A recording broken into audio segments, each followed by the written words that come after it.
Dans le prochain épisode de Plus belle la vie, alors que Delphine amorce un virage douloureux, Patrick et Babette ont une révélation à faire et le docteur Vidal en... Attention, les paragraphes qui suivent contiennent des spoilers sur l'épisode de Plus belle la vie diffusé demain soir sur France 3.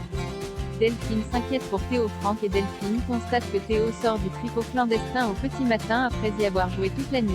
Si elle se fiche des sources de revenus de son fils, Delphine se demande pourquoi il lui a menti alors qu'il ne l'a jamais fait auparavant.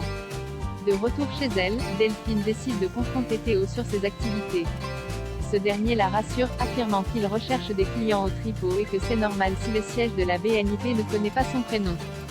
Par ailleurs, il annonce que Coralie sera de retour sur Marseille dans 2 semaines. Alors que Delphine se confie à Franck au sujet de son fils qu'elle trouve changé, Théo fait visiter sa villa à Noé et Lola. Ils font plus ample connaissance. Théo apprend notamment qu'ils sont un couple lié. Après quoi, Noé se rend au match de Kylian, tandis que Lola reste chez Théo afin de profiter de sa piscine chauffée aux panneaux solaires. Au moment de se mettre à l'eau, Théo se déshabille intégralement en proposant à Lola de faire l'amour.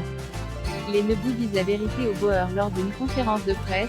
Rebelle annonce que les clans Rousseau et Debert ont été neutralisés par la police grâce à la saisie de cocaïne du GoFast et à l'incarcération de Ryan. Le procureur ne mentionne pas les méthodes utilisées pour y être arrivé. De leur côté, Manon et les Nebou expliquent toute la vérité aux Bauer concernant l'échange des bébés à la maternité. Désormais, ils prévoient de se rendre en Dordogne quelques mois, le temps que les enfants grandissent pour pouvoir revenir à Marseille en les interchangeant sans que personne ne puisse voir de différence. Patrick est ensuite convoqué au commissariat.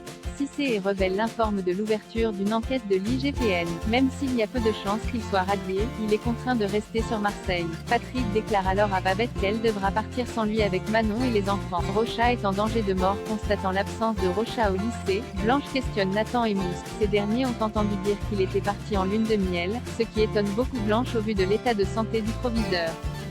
Néanmoins, Nathan et Mousse n'en ont que faire. De son côté, Vidal tente de joindre Rocha en vain depuis plusieurs jours et commence à s'inquiéter.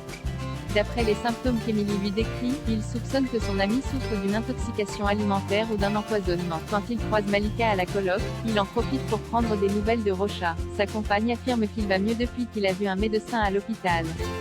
Cependant, Vidal décèle rapidement ses mensonges. Il interpelle aussitôt Mousse, Sabrina et Nathan en leur faisant part de ses soupçons. Malika serait en train d'empoisonner Rocha. Mousse se souvient des gélules de magnésium qu'elle lui recommandait, puis panique. Tous ensemble, ils se rendent chez Rocha, qu'ils retrouvent allongé par terre, inconscient. Nathan appelle les